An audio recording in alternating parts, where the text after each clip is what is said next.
Hi guys, welcome back to the channel. ಮೊದಲನೇದಾಗಿ ನಮ್ಮ intercontinental champion ಆಗಿ triple A mega champion Dominic Mysterio ಅವರ ಬಗ್ಗೆ ಮಾತಾಡೋದಾದ್ರೆ ನಿಮಗೆ ಗೊತ್ತಿರಬಹುದು, ರೀಸೆಂಟ್ ಆಗಿ ಆದಂತಹ ಟ್ರಿಪಲ್ ಎ ಇವೆಂಟ್ ಅಲ್ಲಿ ತನ್ನ ತಂದೆಯಿಂದನೇ ಡೊಮಿನಿಕ್ ಮಿಸ್ಟೀರಿಯೋ ಅವರು ಇಂಜುರಿ ಆಗಿದ್ದಾರೆ. ಯಾವುದೋ ಒಂದು ಸ್ಪಾಟ್ ಅಲ್ಲಿ ಡಿಡಿಟಿ ನ ಕನೆಕ್ಟ್ ಮಾಡೋದಕ್ಕೆ ಹೋದಾಗ ಅವರಿಗೆ ಶೋಲ್ಡರ್ ಇಂಜುರಿ ಆಗಿದೆ ಅಂತಾನೆ ಹೇಳ್ಬೇಕು. ಅಂಡ್ ಇವತ್ತಿನ ಮಂಡೇ ನೈಟ್ ರಾ ಅಲ್ಲಿ ಡಬ್ಲ್ಯೂ ಅವರು ಕೂಡ ಅದನ್ನ ಅಫಿಷಿಯಲ್ ಆಗಿ ಕನ್ಫರ್ಮ್ ಮಾಡ್ತಾರೆ. ಡೊಮಿನಿಕ್ ಮಿಸ್ಟೀರಿಯೋ ಅವರಿಗೆ ಇಂಜುರಿ ಆಗಿದೆ ಅಂಡ್ ಅದಕ್ಕೋಸ್ಕರ ಅವರು ಸ್ವಲ್ಪ ಟೈಮು ಡಬ್ಲ್ಯೂ ಕಂಪನಿಯಿಂದ ಆಫ್ ಆಗಿ ಇರ್ತಾರೆ ಅಂತ. ಅಂಡ್ ಈಗ ಡಬ್ಲ್ಯೂ ಕಂಪನಿ ಅವರು ಡೊಮಿನಿಕ್ ಮಿಸ್ಟೀರಿಯೋ ಅವರ ಮೇಲೆ ಸ್ಪೆಷಲ್ ಕೇರ್ ನ ತಗೋತಾ ಇದಾರಂತೆ. ಅಂದ್ರೆ ಡೊಮಿನಿಕ್ ಮಿಸ್ಟೀರಿಯೋ ಅವ್ರನ್ನ ಕ್ಲಿಯರ್ ಮಾಡೋದ್ರ ಬಗ್ಗೆ ಡಬ್ಲ್ಯೂ ಅವರು ಸಿಕ್ಕಾಪಟ್ಟೆ ಕೇರ್ ನ ತಗೋತಾ ಇದಾರಂತೆ. ಯಾಕಂದ್ರೆ ಈಗ ಅವರ ಬಳಿ ಟ್ರಿಪಲ್ ಎ ಮೆಗಾ ಚಾಂಪಿಯನ್ಶಿಪ್ ಇದೆ ಅಂಡ್ ಅದೇ ರೀತಿ ಇಂಟರ್ಕಾಂಟಿನೆಂಟಲ್ ಚಾಂಪಿಯನ್ಶಿಪ್ ಕೂಡ ಇದೆ. ಸೊ ಆ ಒಂದು ಇಂಜುರಿ ಏನಾದ್ರೂ ಸೀರಿಯಸ್ ಆಗಿ ಕನ್ವರ್ಟ್ ಆದ್ರೆ ಆ ಎರಡು ಚಾಂಪಿಯನ್ಶಿಪ್ ಪ್ಲಾನ್ಸ್ ಗಳನ್ನ ಡಬ್ಲ್ಯೂ ಅವರು ಚೇಂಜ್ ಮಾಡಬೇಕಾಗುತ್ತೆ. ಅಂಡ್ ಈಗ ಸದ್ಯಕ್ಕೆ ಡೊಮಿನಿಕ್ ಮಿಸ್ಟೀರಿಯೋ ಅವರು ಹಾಟೆಸ್ಟ್ ಸೂಪರ್ ಸ್ಟಾರ್ ಆಗಿದ್ದಾರೆ. ಅಂಡ್ ಈ ಒಂದು ಟೈಮ್ ಅಲ್ಲಿ ಅವರಿಗೆ ಸೀರಿಯಸ್ ಇಂಜುರಿ ಆಗೋದು ನಿಜವಾಗ್ಲೂ ಕೂಡ ಡಬ್ಲ್ಯೂಗೂ ಕೂಡ ತಡ್ಕೊಳ್ಳೋದಕ್ಕಾಗೋದಿಲ್ಲ. ಅದಕ್ಕೋಸ್ಕರ ಡಬ್ಲ್ಯೂ ಅವರು ಡೊಮಿನಿಕ್ ಮಿಸ್ಟೀರಿಯೋ ಅವರಿಗೆ ಸ್ಪೆಷಲ್ ಟ್ರೀಟ್ಮೆಂಟ್ ನ ಕೊಡ್ತಾ ಇದಾರಂತೆ.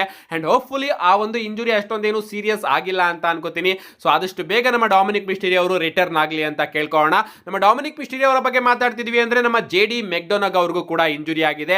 ಇದನ್ನು ಕೂಡ ಡಬ್ಲ್ಯೂ ಅವರು ಇವತ್ತು ಶೋ ಅಲ್ಲಿ ಅಫಿಷಿಯಲ್ ಆಗಿ ಕನ್ಫರ್ಮ್ ಮಾಡ್ತಾರೆ.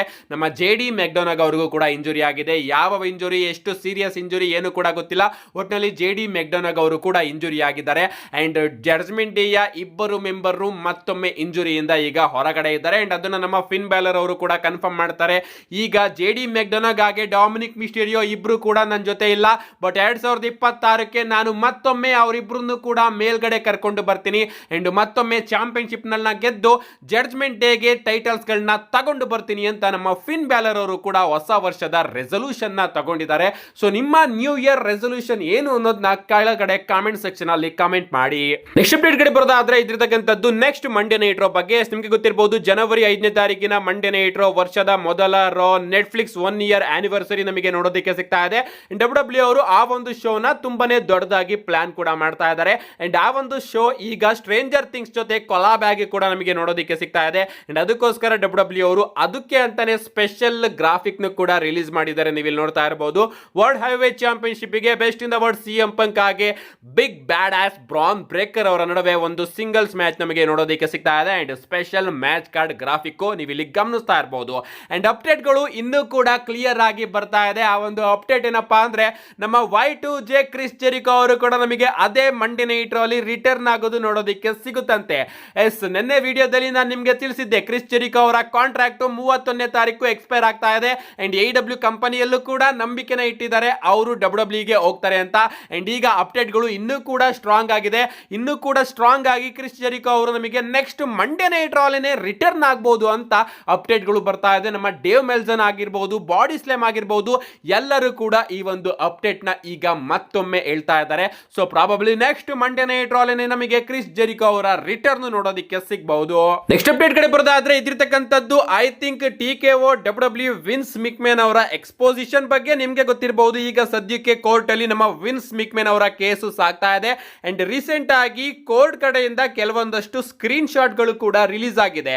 ಅಂಡ್ ಈ ಎರಡು ಸ್ಕ್ರೀನ್ ಶಾಟ್ ನ ನೀವು ಇಲ್ಲಿ ಗಮನಿಸ್ತಾ ಇರಬಹುದು. ಒಂದರಲ್ಲಿ ನಿಮ್ಗೆ ಗೊತ್ತಿರಬಹುದು, ನಮ್ಮ ವಿನ್ಸ್ ಮಿಕ್ಮೆನ್ ಅವರು ಕಂಪನಿಯಿಂದ ಸಡನ್ ಆಗಿ ರಿಸೈನ್ ಮಾಡಿ ಹೊರಗಡೆ ಹೋಗ್ತಾರೆ. ಅಂಡ್ ಆಗ TKO ಪ್ರೆಸಿಡೆಂಟ್ ಮಾರ್ಕ್ ಅವರಿಗೆ ಒಂದು ಟೆಕ್ಸ್ಟ್ ಮೆಸೇಜ್ ಬಂದಿದೆ. ಆ ಒಂದು ಟೆಕ್ಸ್ಟ್ ಮೆಸೇಜ್ ಅಲ್ಲಿ ಏನಿದೆ ಗೊತ್ತಾ, ನಿಕ್ ಹಾಗೆ ಸ್ಟೆಫನಿ ಮಿಕ್ಮೆನ್ ಅವರು ಮುಂದಿನ 9 ತಿಂಗಳು ಡಬ್ಲ್ಯೂ ಕಂಪನಿನ ನಡೆಸ್ತಾರೆ. ಅಂಡ್ 9 ತಿಂಗಳು ಆದ್ಮೇಲೆ ವಿನ್ಸ್ ಮಿಕ್ಮೆನ್ ಅವರು ಮತ್ತೊಮ್ಮೆ ಕಂಪನಿಗೆ ರಿಟರ್ನ್ ಆಗ್ತಾರೆ. ಕಂಪನಿಗೆ ಬಂದು ಒಂದು ಅವರು ಕಂಪನಿನ ತಾನಾಗೇನೆ ನಡೆಸಬಹುದು ಅಥವಾ ಒಂದು ಕಂಪನಿನ ಮಾರಾಟ ಕೂಡ ಮಾಡಬಹುದು. ಏನೇ ಆಗ್ಲಿ, ಅವರು ಕಂಪನಿನ ಮಾರಾಟ ಮಾಡಿದ್ರೆ ಅದನ್ನ ನಾವು ತಗೊಳ್ಳೋಣ ಅಂತ TKO ಪ್ರೆಸಿಡೆಂಟ್ ಗೆ ಒಂದು ಟೆಕ್ಸ್ಟ್ ಮೆಸೇಜ್ ರಿಸೀವ್ ಆಗಿದೆ. ಇದನ್ನ ಯಾರು ಕಳಿಸಿದಾರೋ ಗೊತ್ತಿಲ್ಲ, ಒಟ್ನಲ್ಲಿ ಕೋರ್ಟ್ ಈಗ ರಿಲೀಸ್ ಮಾಡಿದೆ ಅಂತಾನೆ ಹೇಳ್ಬೇಕು. ಸೊ ಮೊದಲೇ ಇವರಿಗೆ ಗೊತ್ತಾಗಿದೆ, 2022ರ ಸ್ಟಾರ್ಟಿಂಗ್ ಅಲ್ಲೇ ವಿನ್ಸ್ ಮಿಕ್ಮೆನ್ ಅವರು ರಿಸೈನ್ ಮಾಡ್ತಾ ಇದ್ದಾರೆ. ಅವರು ರಿಸೈನ್ ಮಾಡಿದಾಗ ನಿಕ್ ಖಾನ್ ಹಾಗೆ ಸ್ಟೆಫನಿ ಮಿಕ್ಮೆನ್ ಅವರು ಡಬ್ಲ್ಯೂ CEO ಗಳಾಗ್ತಾರೆ. ಅಂಡ್ ಅವರು CEO ಆಗಿ 9 ತಿಂಗಳ ನಂತರ ವಿನ್ಸ್ ಮಿಕ್ಮೆನ್ ಅವರು ಕಂಪನಿಗೆ ಮತ್ತೊಮ್ಮೆ ಬರ್ತಾರೆ. ಅವರು ಕಂಪನಿಗೆ ಬಂದು ಒಂದು ಕಂಪನಿನ ಅವರೇ ಟೇಕ್ ಓವರ್ ಮಾಡ್ಕೋತಾರೆ ಅಥವಾ ಕಂಪನಿನ ಮಾರಾಟ ಮಾಡ್ತಾರೆ. ಅವರು ಕಂಪನಿನ ಮಾರಾಟ ಮಾಡಿದ್ರೆ ಆ ಒಂದು ಕಂಪನಿನ ನಾವು ತಗೋಬೇಕು ಅಂತ TKO ಅವರು ಮಾತಾಡ್ಕೋತಾ ಇದ್ದಾರೆ. ಅಂಡ್ ಅದೇ ರೀತಿ ವಿನ್ಸ್ ಮಿಕ್ಮೆನ್ ಅವರು ಕಂಪನಿನ ಮಾರಾಟ ಮಾಡಿದಾಗ TKO ಅವರು ಕಂಪನಿನ ತಗೊಂಡಿದ್ದಾರೆ ಅಂತಾನೆ ಹೇಳ್ಬೇಕು.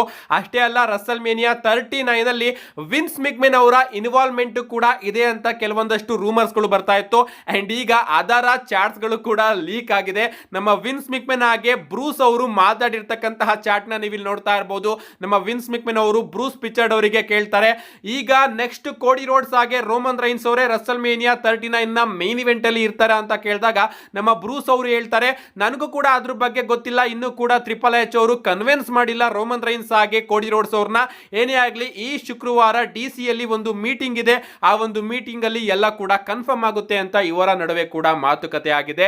ಇದ್ರ ಬ್ಯಾಕ್ ಸೈಡ್ ಏನೇನು ಆಗಿದೆ ಅಂತ ಸ್ವಲ್ಪ ನೀವು ಥಿಂಕ್ ಮಾಡಿ, ಇದ್ರ ಬಗ್ಗೆ ಇನ್ನೂ ಕೂಡ ಕೆಲವೊಂದಷ್ಟು ಅಪ್ಡೇಟ್ ಬಂದಾಗ ಖಂಡಿತವಾಗ್ಲೂ ಕೂಡ ತಿಳಿಸ್ಕೊಡ್ತೀನಿ. ಏನೇ ಆಗಲಿ ಮೊದಲೇ ಎಲ್ಲವೂ ಕೂಡ ಲೀಕ್ ಆಗುತ್ತೆ. ಅಂದ್ರೆ ಅಷ್ಟು ದೊಡ್ಡ ಬಿಸ್ನೆಸ್ ಎಂಪೈರ್ ಅಂದ್ರೆ ಅಫ್ಕೋರ್ಸ್ ಕೆಲವೊಂದಷ್ಟು ಸೀಕ್ರೆಟ್ಗಳು ಇದ್ದೇ ಇರ್ತಾರೆ, ಅಂಡ್ ಆ ಸೀಕ್ರೆಟ್ಗಳು ಗೊತ್ತಾದ ತಕ್ಷಣ ಎಲ್ಲದೂ ಕೂಡ ಲೀಕ್ ಆಗ್ತಾ ಇರುತ್ತೆ. ನೆಕ್ಸ್ಟ್ ಅಪ್ಡೇಟ್ ಕಡೆ ಬರೋದಾದ್ರೆ ಇದಿರ್ತಕ್ಕಂಥದ್ದು ನಮ್ಮ ಕೋಡಿ ರೋಡ್ಸ್ ಹಾಗೆ ಡ್ರೂ ಮ್ಯಾಕೆಂಟೈರ್ ಅವರ ಬಗ್ಗೆ. ನಿಮಗೆ ಗೊತ್ತಿರಬಹುದು ಇವರ ನಡುವೆ ಸ್ಮ್ಯಾಕ್ ಡೌನ್ ನಲ್ಲಿ ನಮಗೆ 3 ಸ್ಟೇಜಸ್ ಆಫ್ ಎಲ್ ಮ್ಯಾಚ್ ನೋಡೋದಕ್ಕೆ ಸಿಗ್ತಾ ಇದೆ. ಅಂಡ್ ಡಬ್ಲ್ಯೂ ಹಿಸ್ಟ್ರಿಯಲ್ಲಿ 6 ಬಾರಿ ಮಾತ್ರ ನಮಗೆ ಈ ಒಂದು 3 ಸ್ಟೇಜಸ್ ಆಫ್ ಹೆಲ್ ಮ್ಯಾಚ್ ನೋಡೋದಕ್ಕೆ ಸಿಕ್ಕಿರೋದು. ಅಂಡ್ ಈ 6 ಬಾರಿಯ ಮ್ಯಾಚ್ ಅಲ್ಲೂ ಕೂಡ 5 ಬಾರಿ ಹೀಲ್ ಸೂಪರ್ ಸ್ಟಾರ್ ಗೆದ್ದಿದ್ದಾರೆ. ಒಂದೇ ಒಂದು ಬಾರಿ ನಮ್ಮ ಜಾನ್ ಸಿನಾ ಅವರು ಫೇಸ್ ಆಗಿ ಈ ಒಂದು 3 ಸ್ಟೇಜ್ ಆಫ್ ಹೆಲ್ ಮ್ಯಾಚ್ ನ 2013ರಲ್ಲಿ ವಿನ್ ಆಗಿದ್ದು, ಇನ್ನ 5 ಬಾರಿ ಹೀಲ್ ಸೂಪರ್ ಸ್ಟಾರ್ಸ್ ಗಳೇ ಈ ಒಂದು ಮ್ಯಾಚ್ ಅಲ್ಲಿ ವಿಕ್ಟರಿನ ಗಳಿಸಿಕೊಂಡಿದ್ದಾರೆ. ಅಂಡ್ ಈಗ ನಮ್ಮ ಡ್ರೂ ಮ್ಯಾಕೆಂಟೈರ್ ಅವರು ಹೀಲ್ ಸೂಪರ್ ಸ್ಟಾರ್ ಆಗಿದ್ದಾರೆ, ಅಂಡ್ ಅವರು ಕೂಡ ಗೆಲ್ಲೋ ಚಾನ್ಸಸ್ ಜಾಸ್ತಿ ಕಾಣಿಸ್ತಾ ಇದೆ. ನಮ್ಮ ನೆಕ್ಸ್ಟ್ ಫೈನಲ್ ಅಪ್ಡೇಟ್ ಕಡೆ ಬರೋದಾದ್ರೆ ಇದಿರ್ತಕ್ಕಂಥದ್ದು 2026ರ ರಾಯಲ್ ರಂಬಲ್ ಬಗ್ಗೆ. ಇನ್ನೇನು ನಾವು ರಾಯಲ್ ರಂಬಲ್ ಗೆ ಹತ್ರ ಬರ್ತಾ ಇದೀವಿ. ಇನ್ನೊಂದು ತಿಂಗಳು ಮಾತ್ರ ಬಾಕಿ ಇದೆ royal rumble premium live event ಗೆ.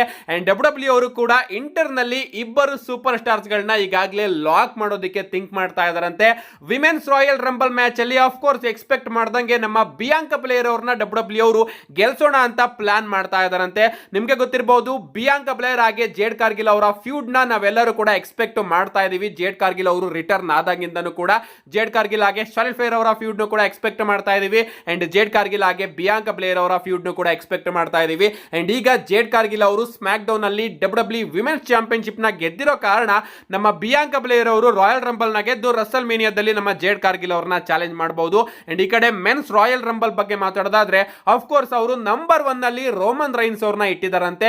ನಂಬರ್ 1 ಅಲ್ಲಿ ಸ್ಟಾರ್ಟಿಂಗ್ ರೋಮನ್ ರೈನ್ಸ್ ಅವ್ರನ್ನ ಗೆಲ್ಸೋದಕ್ಕೆ ಡಬ್ಲ್ಯೂ ಅವರು ಥಿಂಕ್ ಮಾಡ್ತಾ ಇದಾರಂತೆ. ಅಂಡ್ ಅದಾದ್ಮೇಲೆ ಬ್ರಾನ್ ಬ್ರೇಕರ್, ಸ್ಯಾಮಿ ಝೈನ್ ಇವರ್ಸ್ ಗಳ ನಂಬರ್ ಗಳು ನಮಗೆ ನೋಡೋದಕ್ಕೆ ಸಿಗುತ್ತೆ. ಏನೇ ಆಗಲಿ ಸದ್ಯಕ್ಕೆ ಫೇವರೇಟ್ ಆಗಿ ಇನ್ನೂ ಕೂಡ ರೋಮನ್ ರೈನ್ಸ್ ಅವರು ಮೆನ್ಸ್ ರಾಯಲ್ ರಂಬಲ್ ನ ಗೆಲ್ಲೋದಕ್ಕೆ ಇದ್ರೆ, ಬಿಯಾಂಕಾ ಬ್ಲೇರ್ ಅವರು ವಿಮೆನ್ಸ್ ರಾಯಲ್ ರಂಬಲ್ ನ ಗೆಲ್ಲೋದಕ್ಕೆ ಇದ್ದಾರೆ. ನಿಮ್ಗೆ ಅನಿಸುತ್ತೆ ಗೈಸ್ ಈ ಬಾರಿಯ ರಾಯಲ್ ರಂಬಲ್ ಏನೇನಾಗುತ್ತೆ? ನಿಮ್ಮ ಅನಿಸಿಕೆನ ಕಮೆಂಟ್ ಮಾಡಿ ಅಂತ ಹೇಳ್ತಾ see you guys in my next video.